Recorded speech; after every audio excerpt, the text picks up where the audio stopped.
Thank you so much, guys, for joining me today. I want everybody to get comfortable in your seats. And if you're a stander like me, put your feet firmly on the floor, put your shoulders back, maybe do a couple of neck rolls. This is going to be a long one, kind of dry stuff, but I'm going to make it as entertaining as I possibly can. So I'd like all you guys to put your listening ears on, and we're going to get started. There's a secret system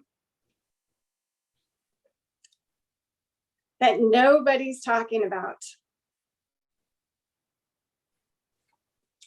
And that system is the endocannabinoid system. And we're all going to say it together. Endocannabinoid. Endocannabinoid. Why is it endocannabinoid? Well, endo means within. Can stands for cannabis. And it also stands for can. So you can heal from within with cannabis. So today we're going to talk about the endocannabinoid system and what that means to you. And what that means to you is your endocannabinoid system is in charge of your entire body. We used to think the brain was the boss. Well, it turns out that the endocannabinoid system is the boss. It plugs into every other system in your body. It regulates your mood, your temperature, whether you're hungry or not.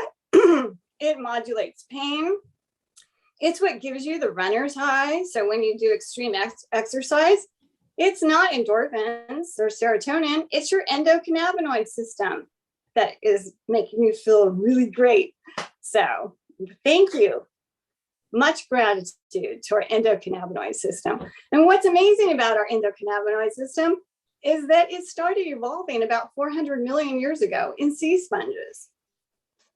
It turns out every single creature on this planet has an endocannabinoid system, except for insects.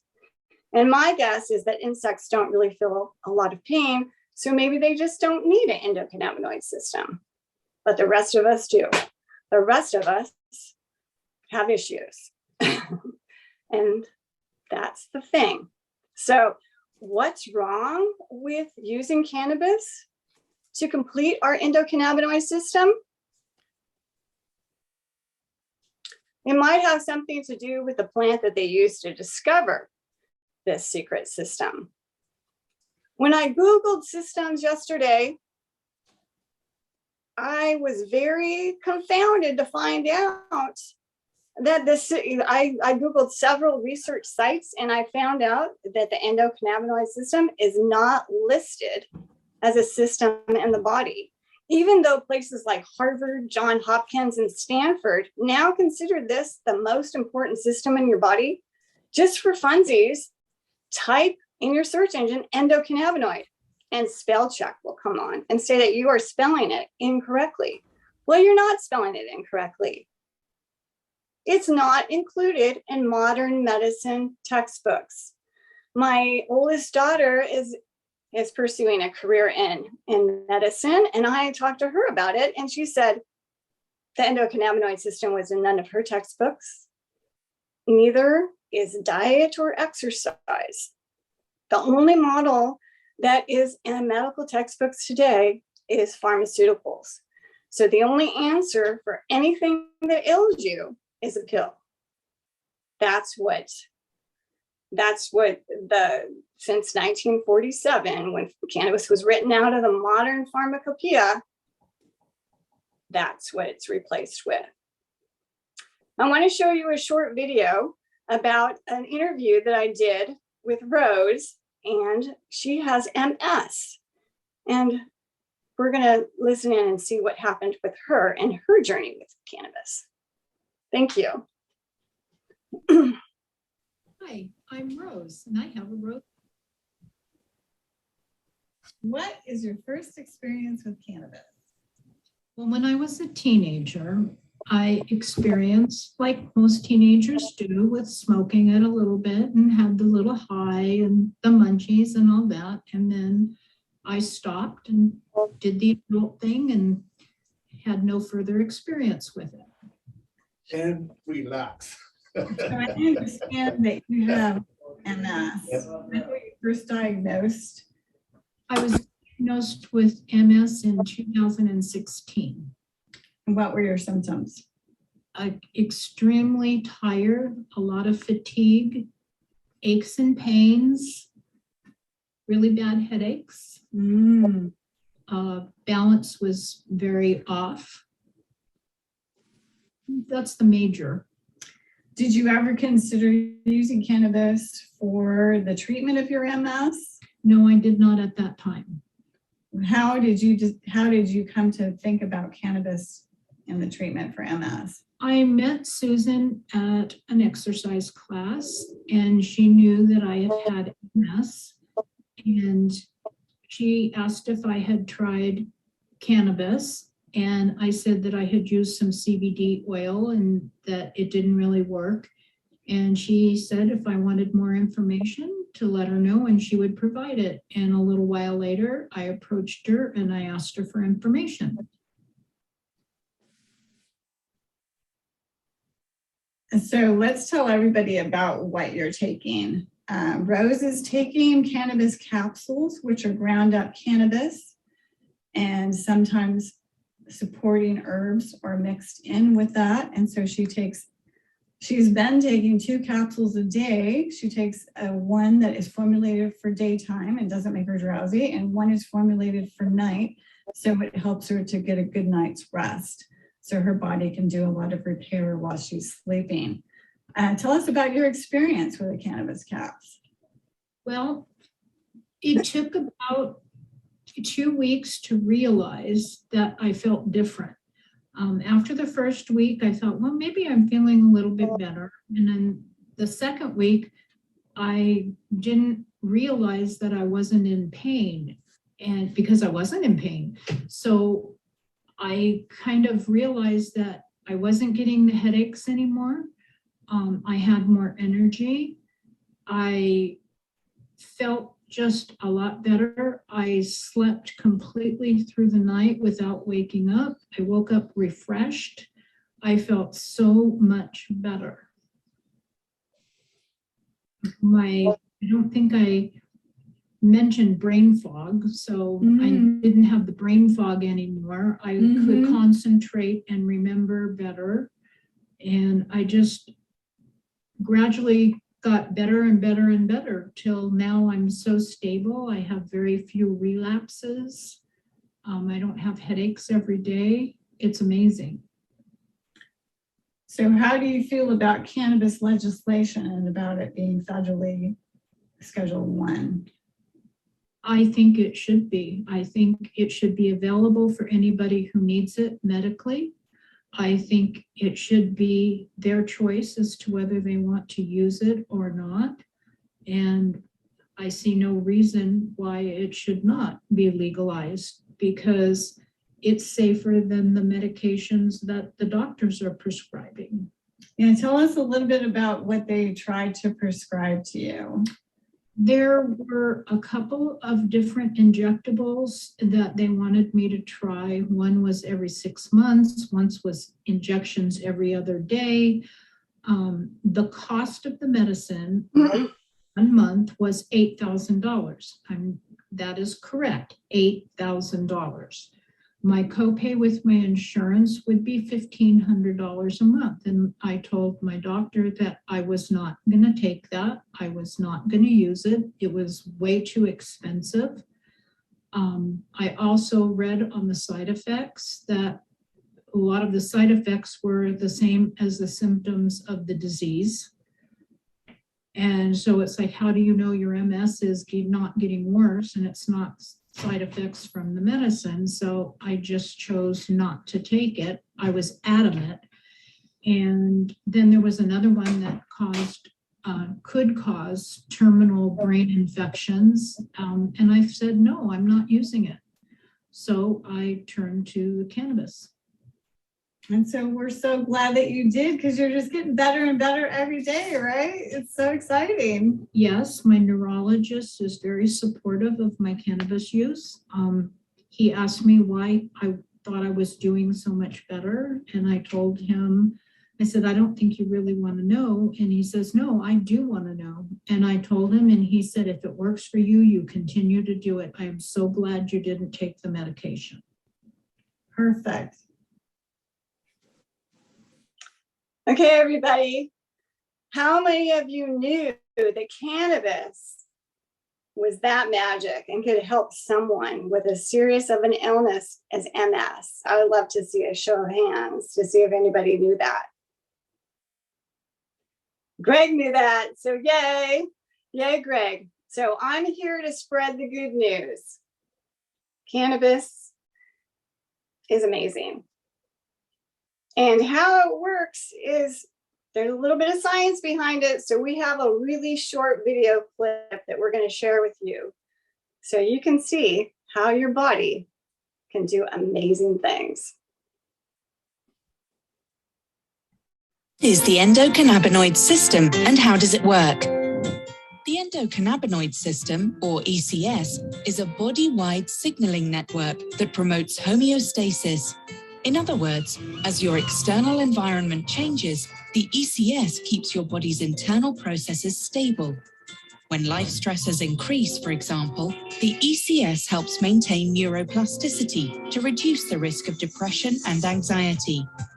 In a similar way, the ECS helps balance processes that resolve inflammation and regulate immune response. So, how does it work? The ECS is a network of receptors and signaling molecules. The two types of receptors are called CB1 and CB2. As threats to your biological balance arise, signaling molecules called endocannabinoids, or ECBs, bind to CB1 and CB2 receptors, triggering cascades of signals that help maintain homeostasis. Our bodies naturally produce ECBs, but poor diet, lack of exercise, and other factors can disrupt ECB production, contributing to biological imbalance and conditions such as chronic inflammation, poor immune response, depression, and anxiety. Be sure to watch part. So hopefully that short little video illuminated for you guys how your ECS works. Throughout your body are little teeny cups that run all throughout the brain and your whole body and your immune system. And they're little cups, little microscopic cups that receive phytocannabinoids or body-made cannabinoids, which are called endocannabinoids. But as we age, your body slows down its production of endocannabinoids, especially with modern things like stress, anxiety, pollution, poor diet, and lack of exercise. You were evolutionarily designed to use cannabis. We co-evolved together. It's a perfect system. Cannabis is the key that fits into the lock that is your endocannabinoid system. Now, before I get going too much, I really, really need to say this. I really appreciate modern surgery. If I was in a bad car accident, if I needed a stent, if I had a brain aneurysm, I'd be super stoked about what our current surgeons would be able to do for me. But when it comes to chronic illness, cannabis, I don't think there's anything better for you on the planet. There's other phytocannabinoids on this planet, and I'll talk about that in another presentation, but they're not as effective as cannabis. Cannabis fits exactly perfect into your endocannabinoid receptors. This plant, though, even though I'm a plant person and a herbologist, was totally off of my plate. I just didn't have it on my radar. What happened? How did that happen? Well, I can tell you how it happened. When I was 18 and living in the dorms in college, one of my friends, Marla, says to me, hey, let's go to Kevin's room and smoke a couple of bong hits and listen to Stairway to Heaven. And I'm like, woo, I'm in. That sounds so fun. So I'm laying in the beanbag chair, listening to every note and lyric of Stairway to Heaven, just enjoying myself so much. And I look to my right, and there's a couple on the bed practicing their reproductive biology lab, if you know what I'm saying. And I don't know what we were smoking, but could I move? No. Did I want to move? Yes. To this day, I still don't know how I got out of that dorm room. But I can tell you this, cannabis was off of my plate for 30 years. 30 years, guys, 30 years. Why?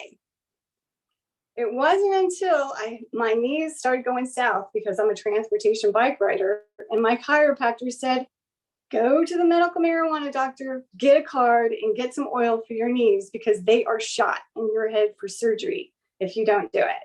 So I do everything my chiropractor says. I ran off to the medical marijuana doctor to get some oil for my knees. And while I was there, I found out that cannabis was not just good for my knees, but it was great for my insomnia. I checked a little box. I went to the dispensary. They handed me a couple bottles of tincture that at that time happened to taste like licking the bottom of an ashtray. But I slept for the first time since the birth of my oldest child. Because prior to finding this magic medicine, I would ride my bike 2 hours a day, lift weights, do hardcore gardening, only to lie in bed every night and have my eyes pop open like I just ate a bowl of wasabi. Well, I can tell you what, I was kind of not fun to be around. So my family is so thankful that I figured this one out. And at the same time, about the same time that I went to the doctor to find out about the oil for my knees, my mom was diagnosed with pancreatic cancer. So I took her to the medical marijuana doctor. I'm like, well, let's see what she can do. And she told her, well, she's not able to solve pancreatic cancer, but she can prescribe a couple of things that would help ease her last days on this planet. And so we did that. And we got a couple of things and they really helped her. But I'm a plant person. I'm a herbologist. I'm like, I can grow this stuff. I can make medicine for my mom. Her biggest issue at that time was the opiates that they had prescribed for her. They made her very loopy and they made her constipated. And opiate constipation is no bueno. So I was able to make her some medicine and get her 2.5 hours of loopy-free, constipation-free time. And since she wasn't driving a car, she could take one whenever she wanted. So we did that. Except for some of my family members decided they didn't want her using cannabis. So they would remove it from her bedside table and replace it with opiates. In the end, she didn't die from pancreatic cancer. She died from an opiate overdose. But I got to be with her as she transitioned, and I watched and listened as the piper called her home. And I watched her climb this golden staircase bathed in a white light. And that supernatural experience gave me the idea that I need to do this for everybody. So I did that. I started making medicine and selling it to dispensaries. And one day when I was at a dispensary, a woman came up to me and she shook me by the collar and she said, please, please help me. My doctor will only prescribe me opiates. I don't know what to do. Please help me. So what could I do that day? Gave her a couple of bottles of tincture. What did I do? I reflected on it and I said, I gave her 1 week, 2 weeks of pain relief. She can't afford to buy this for herself.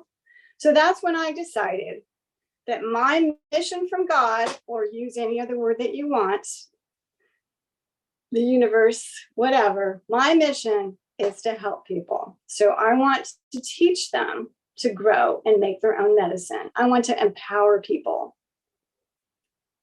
But it turns out there's some things that you can do before you use cannabis. And that would be to tonify your endocannabinoid system. Your endocannabinoid system, guess what? Needs some love too. So you can eat right, you can take supplements, you can meditate, you can have healthy relationships. You can avoid fast food, pills, pollution, and stress. We can't always avoid genetic illness, but we can definitely give you the best outcome possible through the use of cannabis.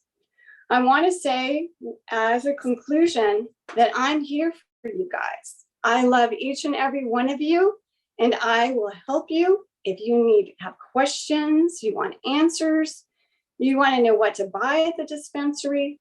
I'm here for you. It's what I'm on the planet to do. I get up every morning. It's the first thing I think about. You know, kids might be mixed somewhere in there a little bit, like you have to remember to pick Dorm up at the basketball game. But, you know, other than that, it's pretty much cannabis all the time. It just never gets boring. So anyway, I just want to conclude by saying I'm here for you. And I hope that this might have put a couple of eggs in your basket, or tools in your tool belt, and you'll be able to lead the most vibrant, dynamic life that you possibly can. Thank you so much.